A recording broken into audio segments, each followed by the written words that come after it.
And masters, welcome back to our channel oneness vegetarianism. నా పేరు స్వప్నేశ్వరి. ముందుగా మనందరి గురువు అయిన డాక్టర్ బ్రహ్మర్షి పితామహ పత్రి సార్కి నా యొక్క అనంతకోటి ఆత్మ ప్రణామాలు.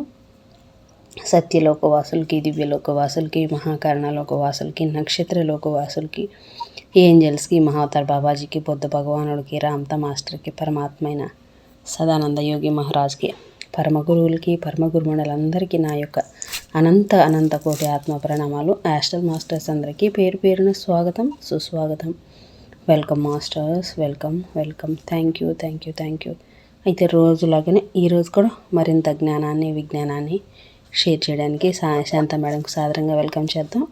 ఈ వర్తమాన క్షణంలోని ఈశ్వ చైతన్యానికి, నా యొక్క సోయానికి కూడా అనంతకోటి ఆత్మ ప్రణామాలు. Thank you madam. Welcome madam. Welcome to our session. Over to you madam, Shanta madam. Thank you madam. Thank you. ముందుగా మన గురువు గారైన బ్రహ్మర్షి పితామహ పత్రిసరి గారికి, స్వర్ణమాల పత్రి మేడం గారికి నా ఆత్మ పూర్వక అనంత కోటి ఆత్మ ప్రణామాలు, కృతజ్ఞతలు, ధన్యవాదాలు తెలియజేసుకుంటూ, విశ్వంలోని గురువులందరికీ కూడా నా ఆత్మ ప్రణామాలు, కృతజ్ఞతలు.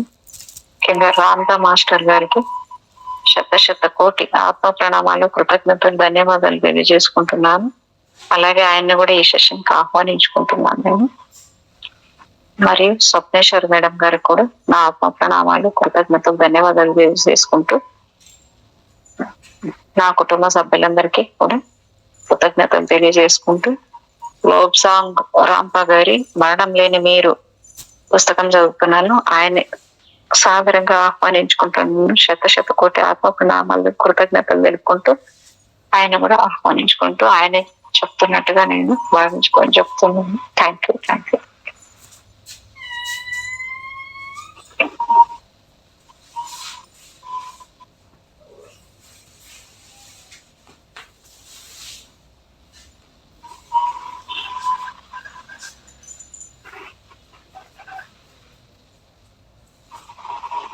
మేడం నిన్న 10 అయిపోయింది. సూక్ష్మ శరీరయానం 2 అనేది కదా మేడం?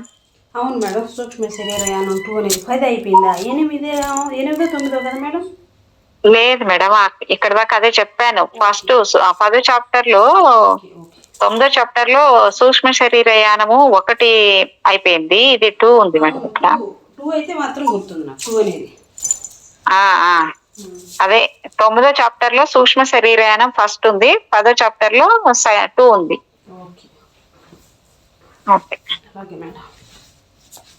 సూక్ష్మ శరీరయానం చేస్తున్న వ్యక్తికి భయం కలగకుండా ఉన్నంత వరకు ఎటువంటి ఆపద సంభవించదు. ఎంత దూరాలకు వెళ్తున్నా, ఎంత వేగంతో వెళ్తున్నా, సునిశ్చిత పరిశీలన శక్తి గల మన మేధస్సును భయము మొద్దుబారేలా చేస్తుంది. సూక్ష్మ శరీరయానం చేద్దామని అనుకునే వాళ్లకు శరీరంలోనికి మళ్ళీ తిరిగి రాలేమేమోనని భయం కలుగుతుంది. తప్పక ప్రతి ఒక్కరూ తిరిగి శరీరాల్లోకి వస్తారు. మరణం సంభవిస్తుందన్న ఒకే ఒక్క పరిస్థితిలో తప్ప ఆయుష్ పూర్తయిన వాళ్ళు మాత్రం వెనక్కి రాలేరు. ఈ చావు పరిస్థితికి సూక్ష్మ శరీరయానానికి ఏ సంబంధము లేదు.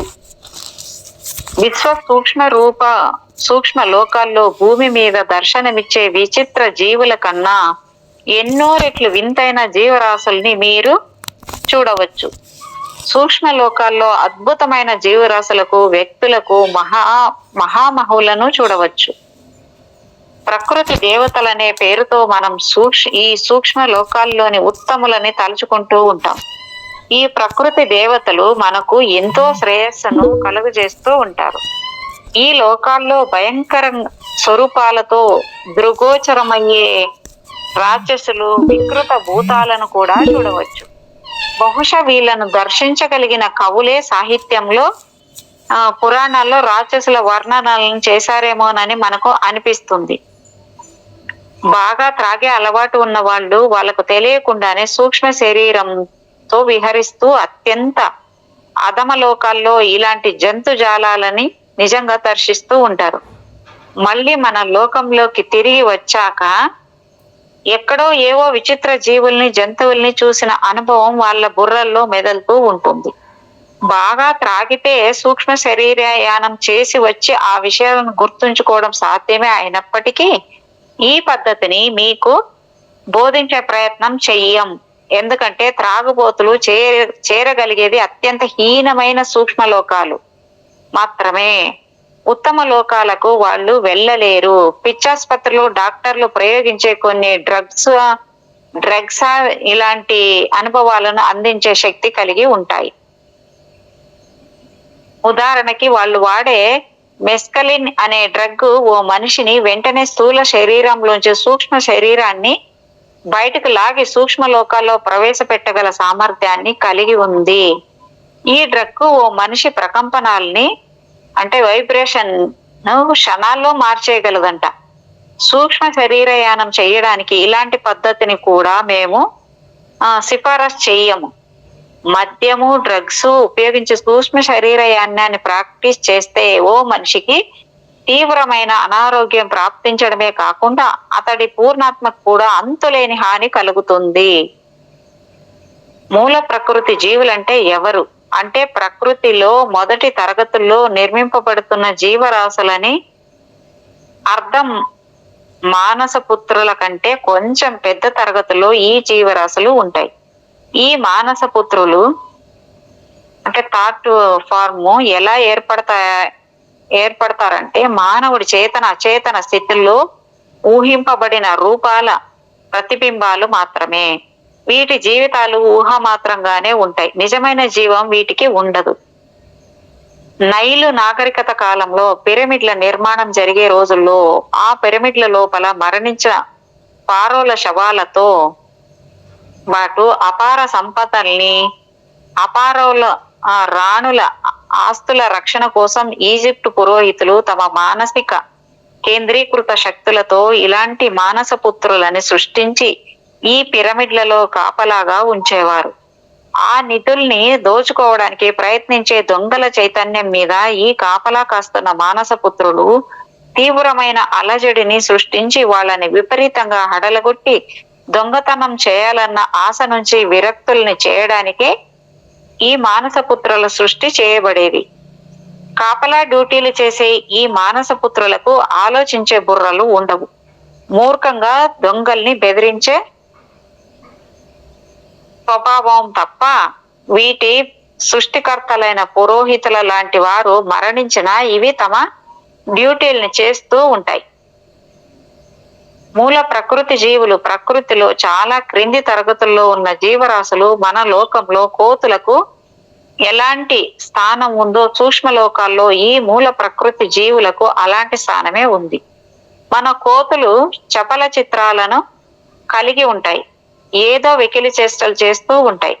ఉట్టి పుణ్యానికి తగవులు పెట్టుకుంటూ అరచుకుంటూ పోట్లాడుతూ ఉంటాయి. వీటికి అంతగా ఆలోచన శక్తి ఉండదు. కుప్పగా పోసిన ప్రోటోప్లాజపు ముద్దలుగా వీటిని అనుకోవచ్చు. ఏటొచ్చి ఈ ముద్దలు కదులుతూ ఉంటాయి అంటే సూక్ష్మ లోకాల్లో మన లోకంలోని కోతులలాగే మూల ప్రకృతి జీవులు అర్థం పర్థం లేకుండా కాలాన్ని వెళ్లదీస్తూ ఉంటాయి. అనేక వెర్రి వేషాలు వేస్తూ వెర్రి కేకలు వేస్తూ దడ పుట్టించే పోజుల్ని తమ ముఖాల మీదకు తెచ్చుకొని సూక్ష్మ శరీర యానానికి తమ లోకాల్లోకి వచ్చిన సూక్ష్మ శరీరదారుల్ని బెదిరించే ప్రయత్నాలు చేస్తూ మీదికి యుద్ధానికి వస్తున్నట్లు తరిమే ప్రయత్నం చేస్తాయి. అంతే తప్ప నిజానికి ఎటువంటి హాని చెయ్యలేవు. సూక్ష్మ శరీర యానాన్ని కొత్తగా మొదలుపెట్టిన సాధకుడి వద్దకు ఇలాంటి జీవులు 2-3 కలిసి పోగై అతడి దారి కాస్తాయి. అతడేం చేయగలడో చూసేందుకు. మూల ప్రకృతి జీవులు కూడా సరిగ్గా ఇలాంటి చవకబారు ఆనందాన్ని ఆకాంక్షిస్తూ ఉంటాయి. సూక్ష్మ శరీరయానం చేసే వాళ్ళు ఈ జీవుల్ని చూసి కాస్త బెదిరితే చాలు వాళ్ళని ఏడిపించి అవి ఆనందించాలని ప్రయత్నాలు చేస్తాయి. భయంకరంగా మొఖాలు పెట్టో ఇకిలిస్తోనో ఏదో ఒక పద్ధతిలో సూక్ష్మలోక యాత్రికుడికి ఏ హాని ఇవి చెయ్యలేవు. ఉత్తినే కుక్కల్లాగా ప్రవర్తిస్తూ ఉంటాయి. కుక్కలు అరుస్తూ గోల చేస్తాయని మీకు తెలుసు. మరిగే కుక్కలు కరవని కూడా మీకు తెలుసుగా. మనిషి భయాన్ని విడిచి పెట్టేంత వరకు వీటి అరుపులు ఆగవు. భయపడకండి, మీకే ప్రమాదము రాదు. స్థూల దేహాన్ని విడిచిపెట్టి సూక్ష్మ శరీరదారులై రెవ్వున ఎగిరిపోండి. 100కి 90 లేక 99 సార్లు ఇలాంటి జీవులు మీకు అసలు కనపడకుండానే పోవచ్చు. మీరు భయపడుతూ ఉన్నప్పుడే ఈ జీవులు మీకు కనిపించడం జరుగుతుంది. బాగా ఎత్తులో ఉన్న సూక్ష్మ లోకాల్లో ఈ జీవులు మీకు అసలు కనిపించవు. ఎంచేతనంటే క్రిమి కీటకాలు, పురుగులు నీటి అడుగుకు చేరినట్టే సూక్ష్మ లోకాల్లో అడుగు భాగాల్లోనే ఇలాంటి జీవులు ప్రోగై ఉంటాయి. సూక్ష్మ లోకాల్లో పైకి వెళుతున్న కొద్దీ మీకు అనేక వింతలు కనిపిస్తాయి. దూరంగా మీకు జిగేలుమని మెరిసే కాంతిరేఖలు గోచరిస్తాయి. ప్రస్తుతానికి మీకు ఇంకా అందుబాటులోకి రాని సూక్ష్మ లోకాల నుంచి ఈ కాంతిరేఖలు మీకు గోచరిస్తూ ఉంటాయి.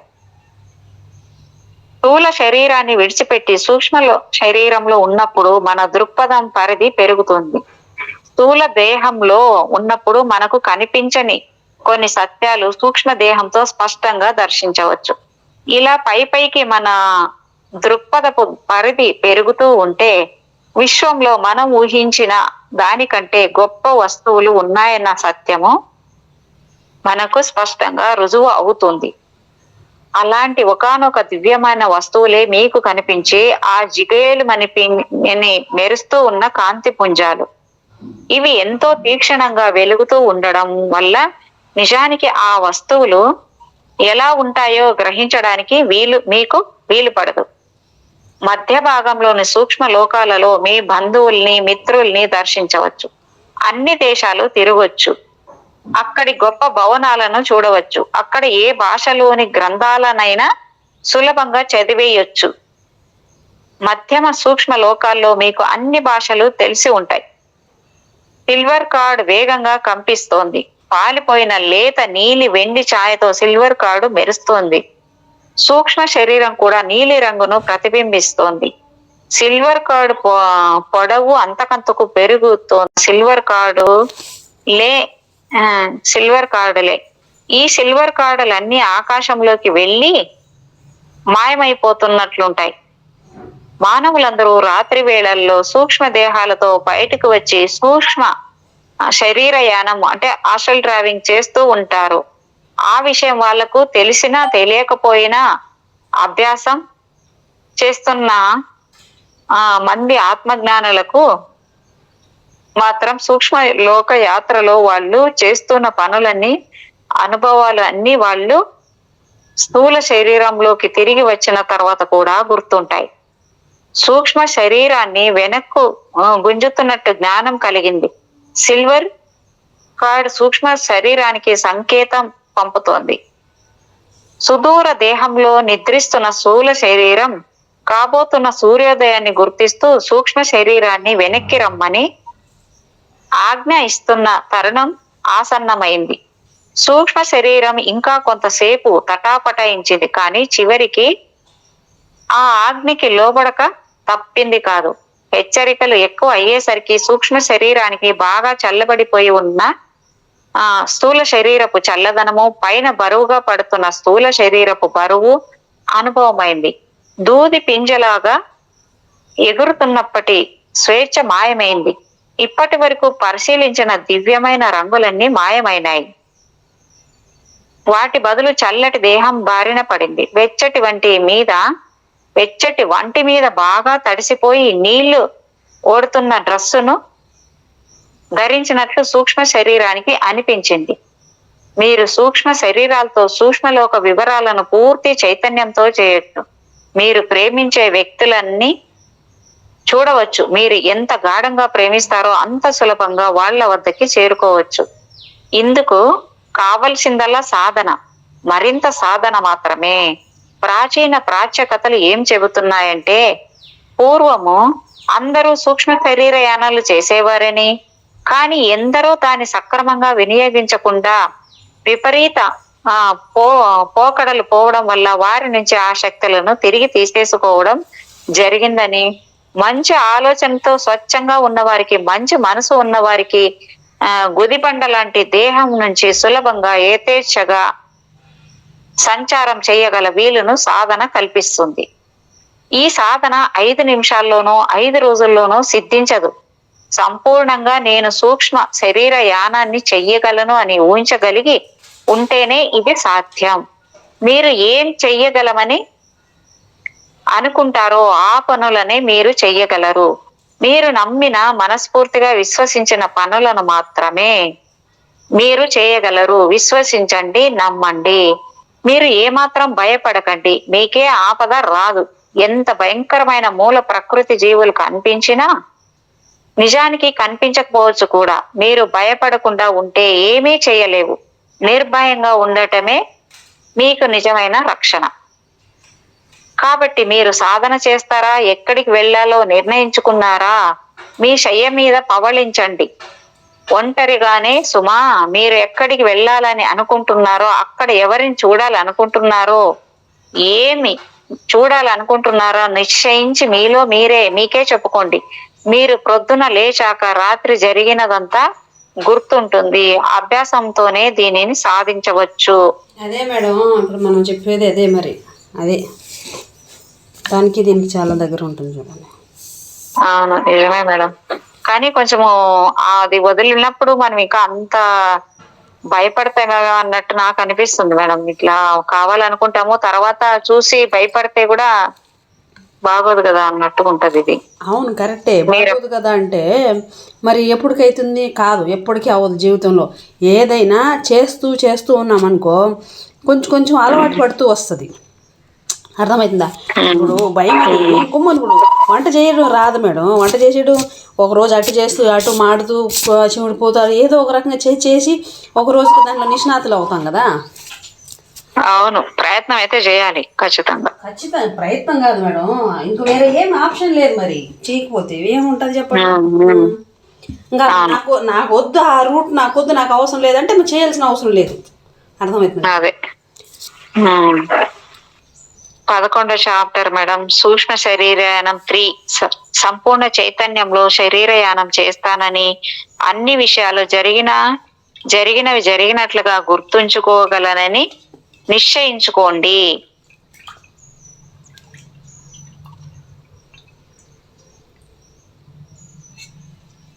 ఒక మాటని అనేక సార్లు పునరుచ్చరణ చేస్తూ ఉండండి. ఫలానా రోజు సాయంత్రాన సూక్ష్మ శరీరయానం చేయబోయే నేను ఆ కార్యాన్ని నా సంపూర్ణ చైతన్యంతో నిర్వహించగలనుగాక. స్వశరీరంలోకి పునః ప్రవేశించిన తరువాత నా అనుభవాలన్నీ నాకు గుర్తుండగలవుగాక. ఈ యానాన్ని నేను నిర్విఘ్నంగా సాగించగలనుగాక అని చెప్పుకోవాలంటే మేడం ఇక్కడ అంతే కదా. అన్నీ నేను చేయగలను, మల్టీ డైమెన్షనల్ గా నేను వెళ్ళగలను. అవే కదా తండ్రి, అవే కదా చెప్తున్నాడు, అన్నీ కదా. ఈ మంత్రాన్ని మీరు ముమ్మారు జపించాలి. అంటే ముందుగా ఓసారి జపించాలి, రెండోసారి పునరుచ్చరణ చెయ్యాలి, మూడోసారి పునరుచ్చరణ చేయబడ్డ మంత్రాన్ని పునరుద్ఘాటించి సుస్థిరంగా ప్రతిష్ఠింపజేసుకోవాలి. ఈ ఆచరణ పద్ధతి మొత్తము ఈ విధంగా సాగుతుంది. ముందుగా మనం ఒక చేయబోయే పని గురించి ప్రకటిస్తాం. ఇలాంటి ఉత్పత్తి ప్రకటనల్ని మనము ఎన్నో చేస్తూ ఉంటాం. కాబట్టి మన అచేతన స్థితి ఈ మాటని విన్నప్పటికీ ఏ మాత్రం పట్టించుకోదు. పైగా వాగుడు కాయ మాటలు ప్రయోజనం లేనివిలే అని కొట్టిపారేస్తుంది కూడా. మొదటిసారి చేసిన మంత్రము ఉచ్చారణ మన అచేతన స్థితిని ఏమాత్రం నమ్మించలేదు. రెండోసారి ఇందాక అన్న మాటల్ని అక్షరం పొల్లిపోకుండా ఆ మాటల్ని పునరుచ్చరణ చేస్తే మన అచేతన మనస్సు కాస్త కదిలి మనము చెప్పే మాటల్ని అర్థం చేసుకునే ప్రయత్నం చేస్తుంది. ముచ్చటగా మూడోసారి ఖచ్చితంగా పునరుక్తి చేయబడ్డ మాట మన అచేతన మనస్సు మీద పూర్తిగా పనిచేస్తుంది. అందుకేనే మేడం సోబిట్ అని కూడా 3 సార్లు చెప్పమంటారు. థ్యాంక్స్ గాని, కృతజ్ఞత గాని. మన కోరిక మాత్రం అందులో స్థిరంగా ముద్ర వేసుకుంటుంది. ఈ మంత్రాన్ని అచేతన స్థితిలోని మనస్సు గాఢంగా గుర్తుంచుకుంటుంది. ఈ మంత్రాన్ని మీరు ఉదయాన ముమ్మారు జపించుకోండి. మళ్ళీ సాయంత్రం జపించాలని, ఆ తర్వాత పడుకోబోయే ముందు జపించాలని నిర్ణయించుకొని ఆచరించారా అనుకోండి, ఒక్కోసారి మంత్రాన్ని జపిస్తుంటే చెక్కలోకి ఓ పెద్ద మేకును సుత్తి పెట్టి ఒక్కో దెబ్బ వేసి దిగ్గాడుతున్నట్టు మీ అచేతన స్థితిలోకి మీ కోరికని స్థిరంగా లోపలికి పంపుతున్నట్టు మీరు అర్థం చేసుకోవచ్చు. ఒక్క దెబ్బతోనే మేకు చెక్క లోపలి వరకు ఎలా పోదో ఒక్కసారే జపించబడ్డ మీ ఈ మంత్రము మీ అంతఃకరణకు చేరదు. ఒక్కో దెబ్బ మేకును చెక్క లోపలికి ఎలా పంపుతుందో ఒక్కో మంత్రం పునరుచ్చరణ కొంచెం కొంచెంగా కోరికను మనం అచేతన మనసును లోపలి పొరల్లోకి గాఢంగా నాటుకునేట్లు చేస్తుంది. మీ మంత్రాలను మీరు ఒంటరిగా ఉన్నప్పుడే పరీక్షించాలి. ఎవరి ముందు వీటిని ఉచ్చరించకూడదు. మంత్రాలను నమ్మని జనము మనల్ని ఎగతాళి చేయవచ్చు, లేకపోతే మనలో కూడా అనుమాన బీజాలను పడేసి నీళ్లు చల్లిపోవచ్చు. ఇలా ఎగతాళి చేసిన వారి వల్లే, ఇలా అనుమానాలు సృష్టించే వారి వల్లే మానవులు ప్రకృతి దేవతలతో స్నేహాన్ని మర్చిపోగలిగారు. కనీసం వాళ్ళని చూడనైనా చూడలేకపో. ఏంటి మేడం? ఇంతకుముందు చదివినట్టున్నాయి నేను. లేదు మేడం, ఇది ఇంకా కొత్తగా, ఇది 11 చాప్టర్ ఈ రోజు. అయినా కూడా ఇంతకుముందు లాస్ట్ చాప్టర్ లో కూడా వచ్చింది. అవును, ఇట్లే వచ్చింది. అవును, కనీసం వాళ్ళని చూడనైనా చూడలేకపోతున్నారు. అన్ని జంతువులతో పూర్వము తాము జరిపినట్లు, అంటే మనోభాషణ జరిపినట్లు టెలిపతిక్ సంభాషణలు జరపలేకపోతున్నారు. మీరు ప్రేమించే మనిషిని లేదా బంధువుల్ని చూడాలని మీరు చేసే ప్రయాణాల్లో ఎలా ఉత్సాహంతో ఊళ్ళూరుతుంటారో అలాగే సూక్ష్మ శరీర యానానికి సాయంత్రం ఎప్పుడవుతుందా అనే హుషారుతో మీరు ఎదురు చూశారనుకోండి. సాయంత్రం అవుతుంది, చీకట్లు పడతాయి, మీరు మీ గదిలోకి వెళుతారు, నెమ్మదిగా పడుకోవడానికి తగిన బట్టల్ని ధరిస్తారు, ఉచ్ఛ్వాస నిశ్వాసాలు నెమ్మదిగా సాగుతూ ఉంటాయి, మీరు ప్రశాంతంగా ఉంటారు. ఒకసారి మీ డ్రెస్సు సుఖంగా ఉన్నదా అని గమనించండి. మెడ దగ్గర పట్టేసినట్లు గాని, నడుమును గట్టిగా బిగదీసి పట్టినట్లు గాని ఉందేమో ఓసారి చూసుకోండి. లేకపోతే మంచి రసవత్తరమైన ప్రయాణం మధ్యలో మీ డ్రెస్సు వల్లే మీకు విఘ్నం ఏర్పడి వెనక్కి రావచ్చు. మీ గదిలో గాలి, ఉష్ణోగ్రత సరిగ్గా ఉన్నాయో లేవో బాగా గమనించండి. మీరు తొడుక్కున్న బట్టలు తేలిగ్గా ఉన్నాయో లేక బరువుగా ఉన్నాయో గమనించండి. సూక్ష్మ శరీరం నుంచి మళ్ళీ స్థూల శరీరంలోకి వచ్చేటప్పుడు ఈ బరువునంతా మీరే మోయాల్సి ఉంటుంది కదా. గదిలో అది అవును, బట్టలు కానీ ఇప్పుడు జడలు కానీ టైట్గా వేసుకుని అన్న గుచ్చుకునేలాగా పిన్నీలు లేడీస్కి చాలా ఉంటాయి కదా, గాజులంట రకరకాలుగా. అలా ఏం ఉండకూడదు, ఎక్కడ కానీ అడ్డంకి ఉండకూడదు. ఫ్రీగా బాడీని అలా పెట్టేసి పడుకోవాలి అంతే. వదిలేయాలి, బాడీని వదిలేయాలి పూర్తిగా. గదిలో దీపాలను ఆర్పేయండి, కిటికీ రెక్కల్ని మూసేయండి, కర్టెన్స్ ఉంటే వేసేయండి, పడక మీదికి హాయిగా రాలిపోండి, సుఖంగా పడుకోండి, స్థిమిత పడండి, మెల్లగా శరీరాన్ని మొద్దుబారనివ్వండి, మీరు పూర్తిగా రిలాక్స్ అవ్వండి. నిద్రపోయే అవకాశాన్ని మీరు కల్పించకండి. మీరు తెలియకుండానే నిద్ర పట్టేస్తే అది వేరే విషయం సంగతి. మీరు మీ మంత్రాన్ని సరిగ్గా జపించి ఉంటే నిద్ర పట్టేసిన మెలకువ వచ్చాక మీకు అన్నీ గుర్తుంటాయి. మా సలహా ఏమిటంటే మీరు నిద్రపోకండి. ఎందుకంటే మొదటిసారిగా చైతన్యంతో మీరు శరీరంలోంచి బయటకు రావడాన్ని చూసే అవకాశం ఎంతో ఉత్సాహవంతంగా ఉంటుంది. సుఖంగా పడుకొని వెల్లికలా పడుకుంటే మంచిది. మీ శరీరంలోంచి మరో శరీరాన్ని బలవంతంగా బయటకు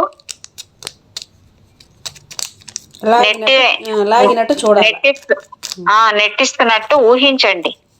మీ శరీరంలోంచి దయ్యం లాంటి సూక్ష్మ శరీరం బయటకు వస్తున్నట్టు ఊహించండి. నీళ్ల కింద ఇరుక్కున్న ఓ కార్కు బయటపడి నీళ్లపైకి తేలి వచ్చే విధంగా మీ సూక్ష్మ శరీరం మీ స్థూల శరీరం అణువుల్లోంచి బయటపడి పైకి వస్తున్నట్టు ఊహించండి. గమనించండి, శరీరం మొత్తం సన్నగా చక్కిలి గిల్లి పెట్టినట్లు లేక సన్నగా తేలిగ్గా దురద పెట్టినట్లు అనిపించి తగ్గిపోవచ్చు. దేహంలో ఈ చక్కెలిగిలి సమయంలో అజాగ్రత్త వల్ల శరీరం మొత్తం ఓ చిన్న కుదుపుకు లోను కావచ్చు. ఇలాంటి కుదుపు రావడం జరిగితే పైకి లేచి వస్తున్న సూక్ష్మ శరీరం బహుశా ఆ సమయానికి కొన్ని అంగుళాల దూరం పైకి వచ్చి ఉండవచ్చు. మళ్ళీ శరీరపు అంతర్భాగంలోకి తిరిగి వెళ్ళిపోతుంది. అలాంటి కుదుపు వచ్చే అవకాశం శరీరానికి ఉందని మీకు తెలిసి మీరు తగిన జాగ్రత్తతో ఉంటే ఆ కుదుపు రానే రాదు. మీ శరీరంలో వస్తున్న సన్నటి చెక్కిలిగిలి ఆగుతున్న సమయంలో ఏమాత్రం కదలకండి. అప్పుడు ఉన్నట్లుండి ఓ చల్లదనం మిమ్మల్ని ఆవరిస్తుంది. ఏదో మీ శరీరంలోంచి బయటికి వచ్చేసినట్లు ఓ చల్లదనం మిమ్మల్ని ఆవరిస్తుంది. ఏదో మీ శరీరంలోంచి బయటికి వచ్చేసినట్లు మీకు అనుభూతి కలుగుతుంది. మీ పైన ఏదో వేలాడుతున్నట్లు అనిపించవచ్చు. ఇంకా బండగా గట్టిగా చెప్పాలంటే మీ మీదకు ఎవరో ఓ దిండును పడేస్తున్నట్లు అనిపించవచ్చు. మీ మనస్సును ఆలోచనలు దారి మళ్లించకండి. డిస్టర్బ్ కావద్దు.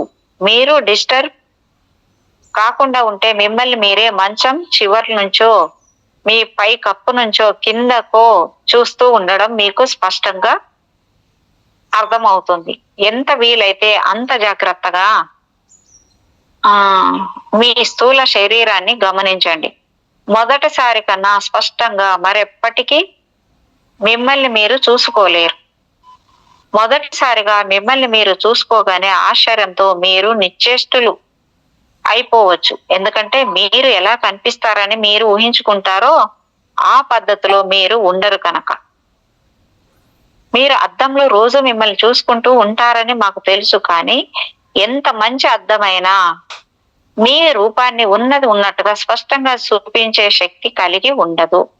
ఉదాహరణకి అద్దాల్లో కుడి ఎడమగానో ఎడమ కుడిగానో కనిపిస్తుంది. ఇంకా మనం గుర్తుపట్టలేని కొన్ని వక్రీభవనాలు అంటే మన బొమ్మని తప్పుగా చూపించే లక్షణాలు అద్దాలకి ఉంటాయి. మీ ఎదురుగా మీరే నుంచొని చూస్తే మీ స్వరూపం ఏమిటో స్పష్టంగా మీకు పూర్తిగా అర్థమవుతుంది.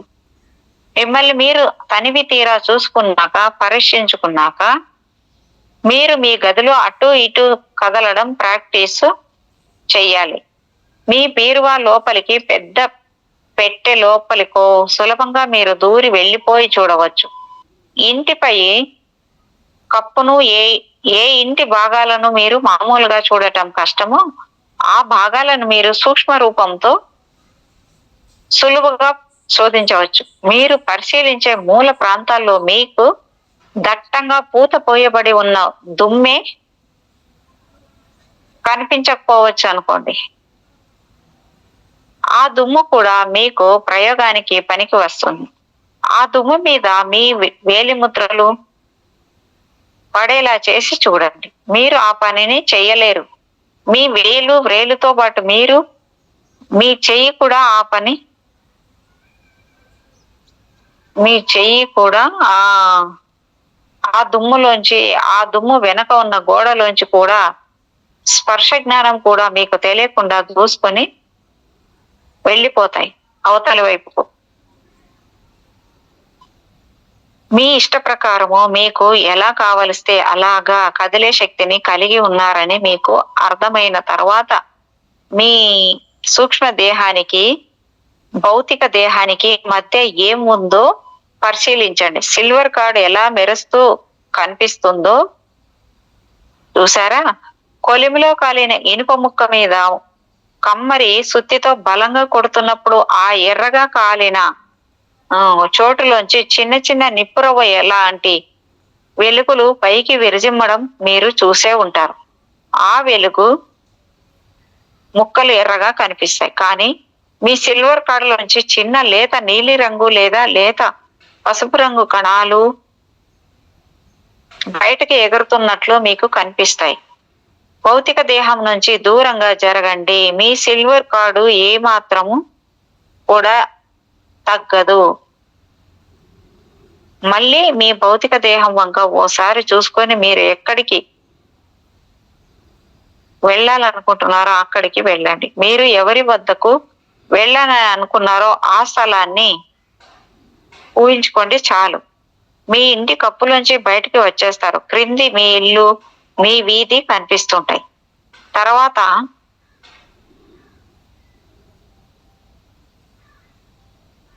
ఇదే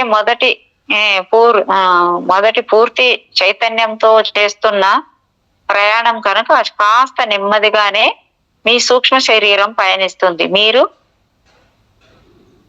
వెళ్ళాల్సిన చోటుకు చేరుకుంటుంది. కేంద్ర భూభాగాలన్నింటినీ మీరు స్పష్టంగా గుర్తించవచ్చు. సూక్ష్మ శరీరము యానము మీకు కొంత అలవాటైన తర్వాత మనోవేగంతో మీ ప్రయాణం సాగుతుంది. ఆ స్థితిని మీరు తెలుసుకున్న తర్వాత మీరు వెళ్ళలేని ప్రదేశం అంటూ ఎక్కడా ఉండదు.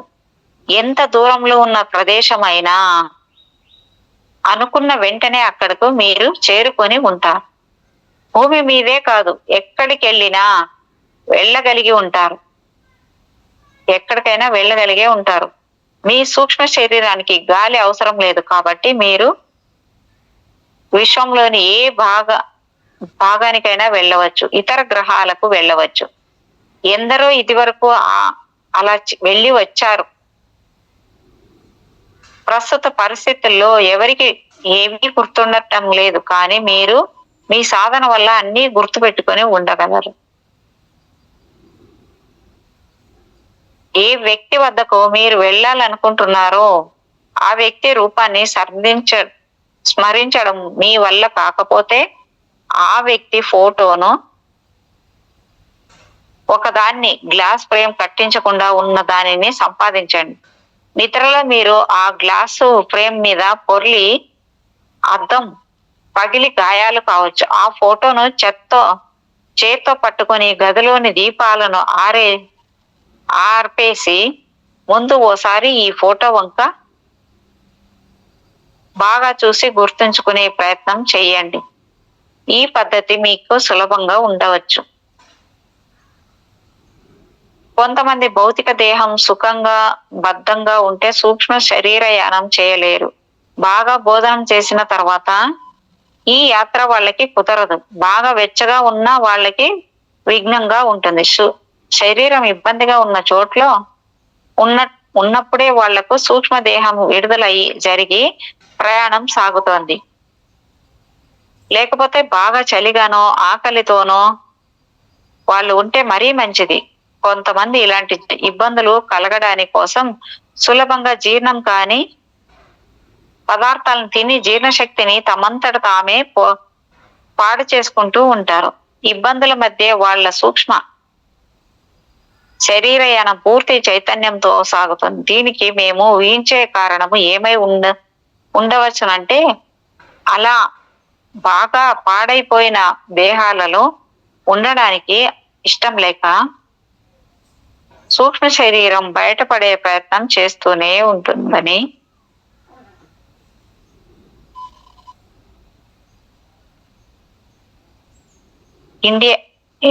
టిబెట్ లోను ఇండియాలోను కొంతమంది సన్యాసులు యోగులు సూర్యకాంతి పడని చోటల్లో మగ్గుతూ ఉంటారు.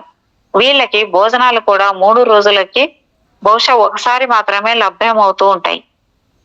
ఆ తిండి కూడా శరీరంలో కేవలం ప్రాణాన్ని నిలబెట్టి ఉంచేందుకు మాత్రం సరిపోయేలా ఉంటుంది. ఈ మాత్రపు తిండి వల్ల వాళ్ళ ప్రాణాలు మినుకుమంటూ వాళ్ళ శరీరాలను పట్టుకొని వేళ్ళాడుతూ ఉంటాయి.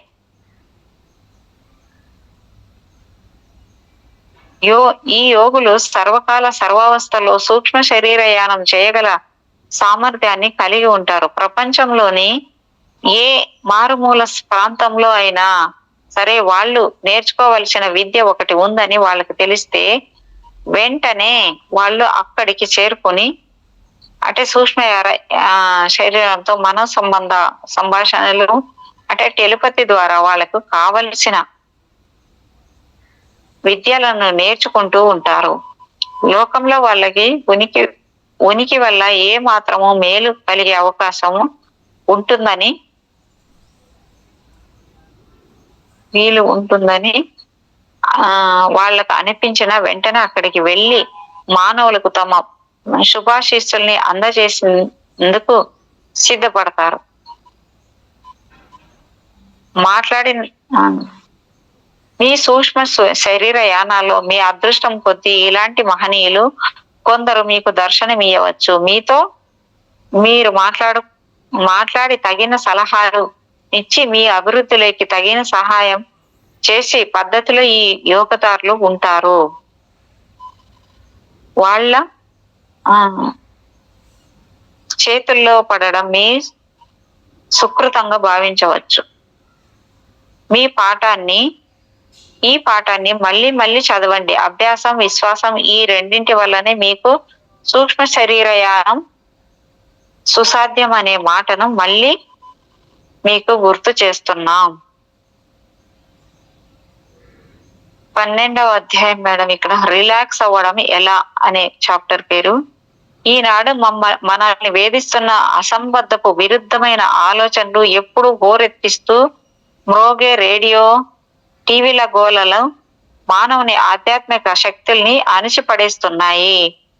రిలాక్స్ అవ్వడం అంటే మీ శరీరం పూర్తిగా సడలిపోయి ఉండగలగాలి. శరీరంలోని ఏ కండరంలోనూ ఏ మాత్రం టెన్షన్స్ ఉండకూడదు.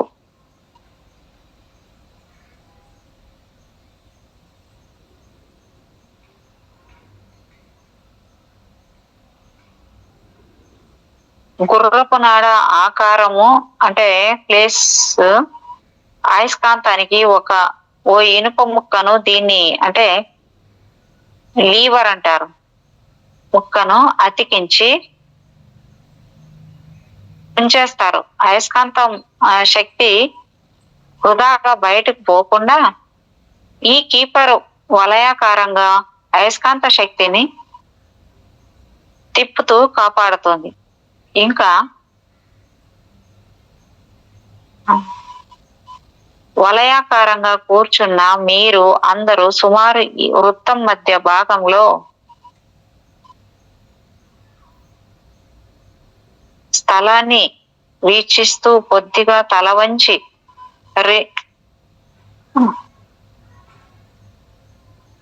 రెస్ట్ గా కూర్చోవాలి. ఏ మాటలు మాట్లాడకూడదు. మాట్లాడకుండా ఉండటం మరవకండి. ఏ విషయం గురించి మీరు ఆలోచించవలసి ఉందో ఆ విషయం గురించి ముందే మీరు మాట్లాడేసుకుని ఉన్నారు కనుక ఆ ప్రయత్నము మళ్ళీ ఇంకొకసారి ఇప్పుడు చెయ్యడం అనవసరం. కొన్ని నిమిషాలు అలాగే కూర్చోండి. కొంత సమయానికి మీ అందరిలోనూ ఒక గొప్ప శాంతి నెలకొని స్థిరం కావడాన్ని మీరు గమనిస్తారు. మీ అందరి అంతరంగాలలోనూ ఓ కాంతి వరద వెల్లువై పొంగడాన్ని మీరు అందరూ గమనించవచ్చు. విశ్వంలో మీరు ఒకరైపోతారు. మనకున్న వాగుడు ఎక్కువ చప్పుడు చేసే ప్రయత్నాల లాగా మన మనస్సంతా అర్థం పర్థం లేని ఆలోచనల గోలతో నిండి ఉంటుంది. మనం పూర్తిగా రిలాక్స్ కాగలిగి ఏకాంతంలో ఉంటూ అందరిలో ఉన్నప్పుడు తక్కువగా మాట్లాడటం అలవాటు చేసుకుంటే మన ఆత్మలను ఉద్ధరిస్తూ ఉన్నతమైన ఆలోచనలు మనల్ని ఆవరిస్తాయి. గ్రామాల్లో నివసించే వృద్ధులకి ఉన్నంత పరిశుద్ధమైన ఆలోచనలు సిటీ హోరులో తల్లడిల్లే అభాగ్యుల మెదళ్లలో ఉండవు. కొంతమంది పశు కాపర్లకు ఉన్నంత పవిత్రమైన ఆత్మలు, అంటే వాళ్లకు చదువు లేకున్నా కొంతమంది గొప్ప గురువులకి కూడా అసూయ పుట్టేలా ఉంటాయి.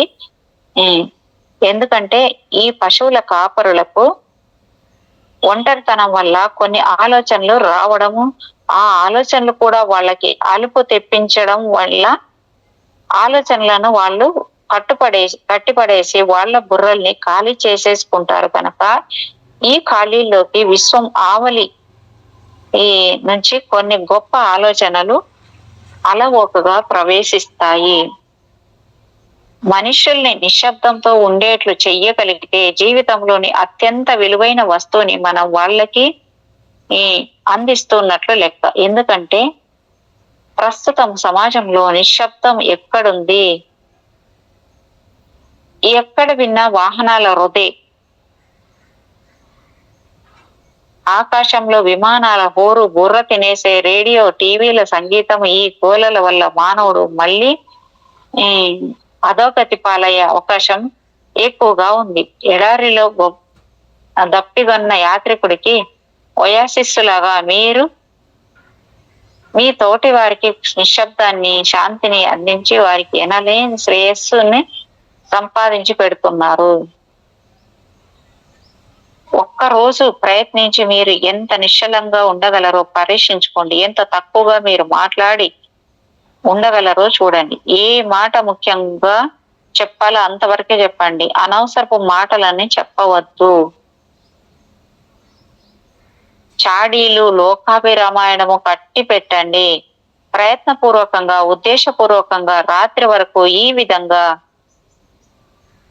మౌనాన్ని పాటించగలిగితే ప్రతిరోజు ఎంత అనవసరపు ప్రసంగాన్ని మీరు కాలం గడుపుతున్నారో అర్థమై మీకు గొప్ప షాక్ కలుగుతుంది. గోల గురించి, శబ్దాల గురించి మేము మీకు చాలా చెప్పాము. మీరు నిశ్శబ్దాన్ని పాటించడం అలవాటు చేసుకుంటే, మౌన వ్రతాన్ని పాటిస్తే అప్పుడు మేము చెబుతున్న విషయము సత్యమేనన్న సత్యము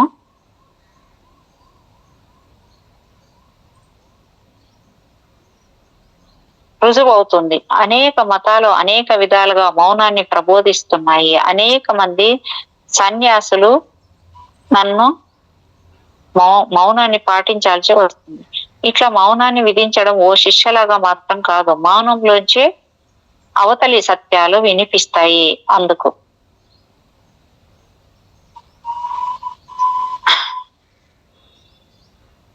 మేడం 12 చాప్టర్లు అయిపోయినాయి. ఇంకా చెప్పమంటారా మేడం? మీ ఇష్టం మేడం. ఇంకో చాప్టర్ చెప్పుకుందాం లేట్.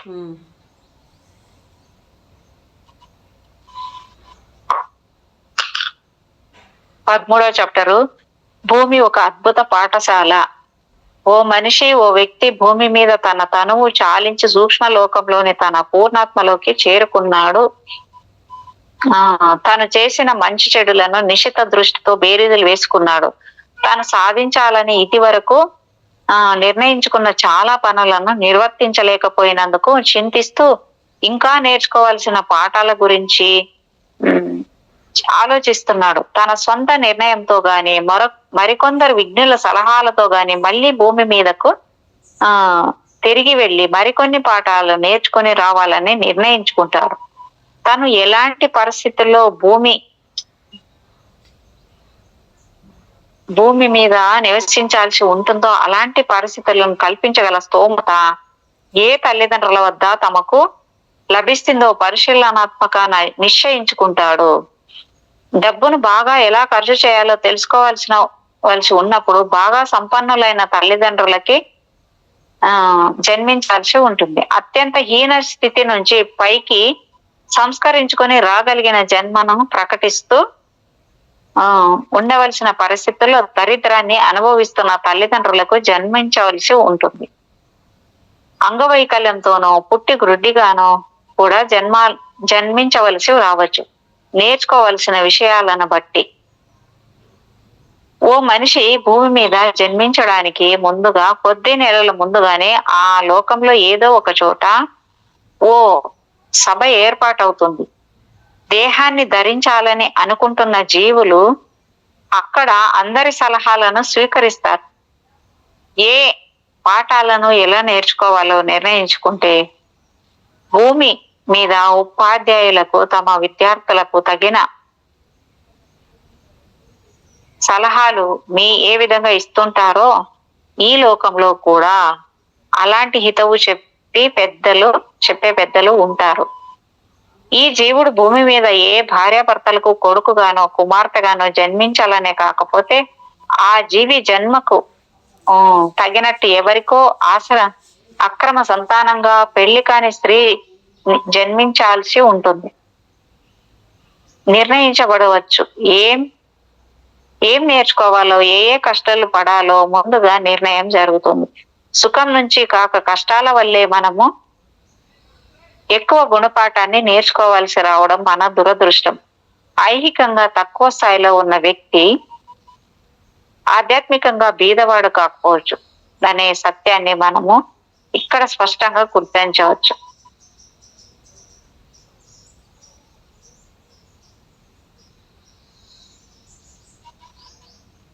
గుర్తుంచుకోవాల్సి ఉంటుంది. ఇక్కడ మనము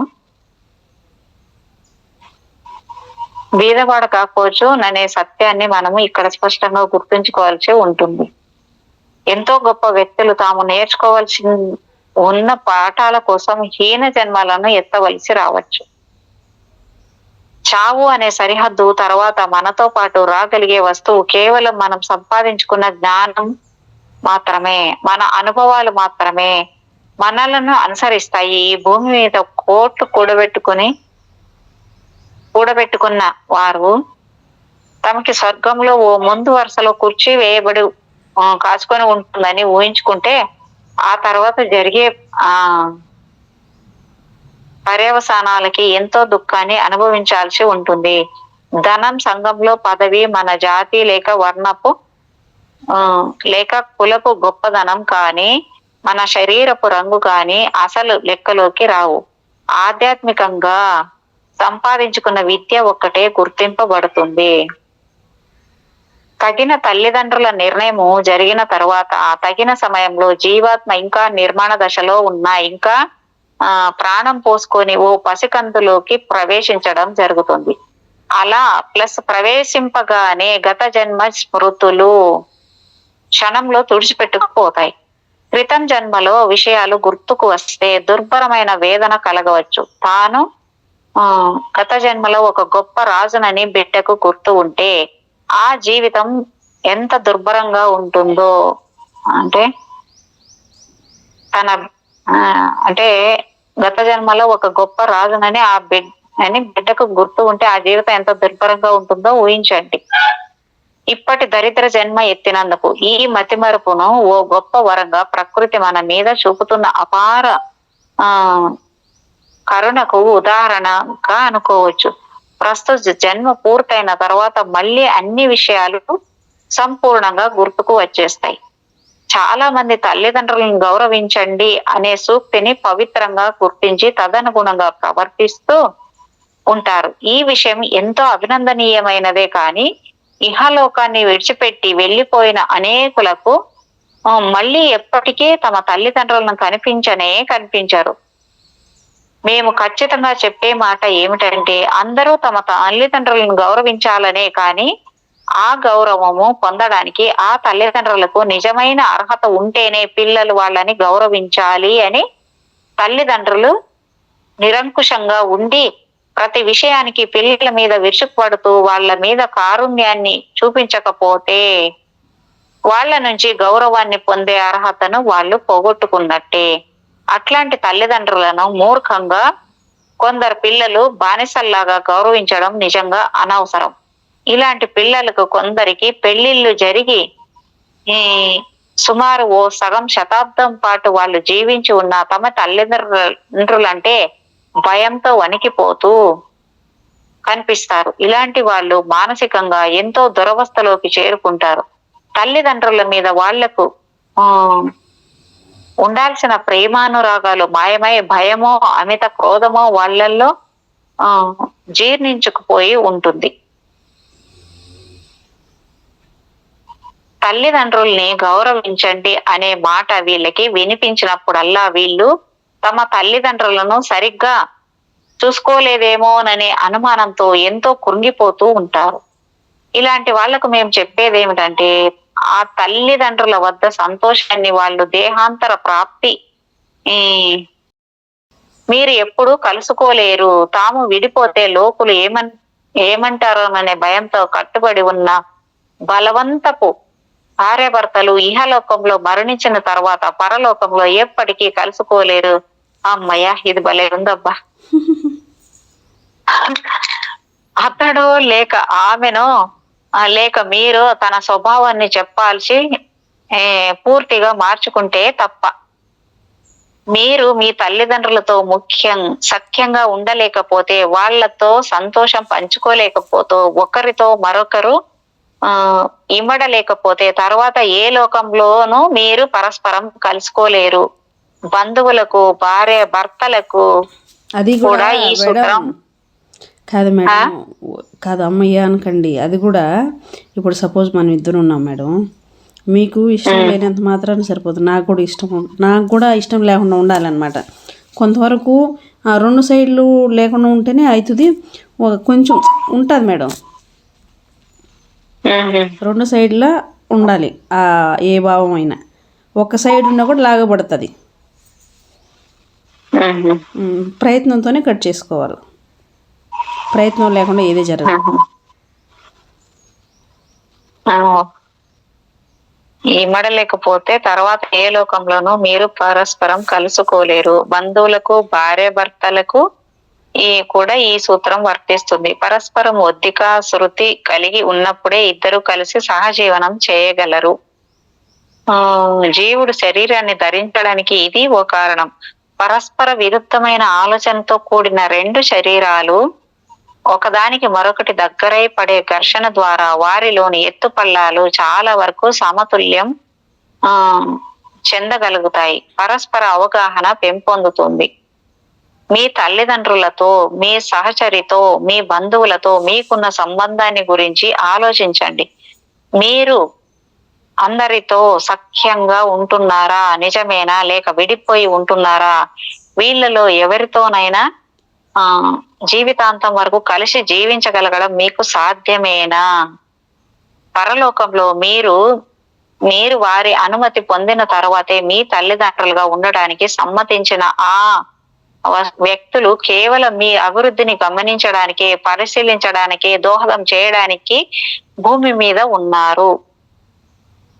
నీతి శాస్త్రం బోధిస్తూ ఉంది కాబట్టి తల్లిదండ్రులను గౌరవించాలి, ప్రేమించాలి అనే పద్ధతిలో కాకుండా నిజంగా వాళ్ళను ప్రేమిస్తూ ఉన్నట్టయితే అలాంటి వ్యక్తులకు ప్రేమ పాత్రులైన ఆ తల్లిదండ్రులు వాళ్లకు పరలోకంలో కూడా తప్పక కనిపించి తీరుతారు. భూమి మీద మనం కల్పించుకున్న పరిస్థితులు పరలోకంలోనూ మనకు సాక్షాత్కరిస్తాయి. అద్భుతంగా ఉంది మేడం సబ్జెక్ట్ మాత్రం. బాబా తెలుసుకోవాల్సింది కూడా ఇదంతా నిజమే. ఇవన్నీ తెలియదు కదా మేడం, ఈ జ్ఞానం ఎంత ఉంది చూడండి. 13 చాప్టర్లు అయిపోయినాయి మేడం. 14వ చాప్టర్ రేపు చేసుకుందామా మేడం? అట్లే మేడం, అలాగే.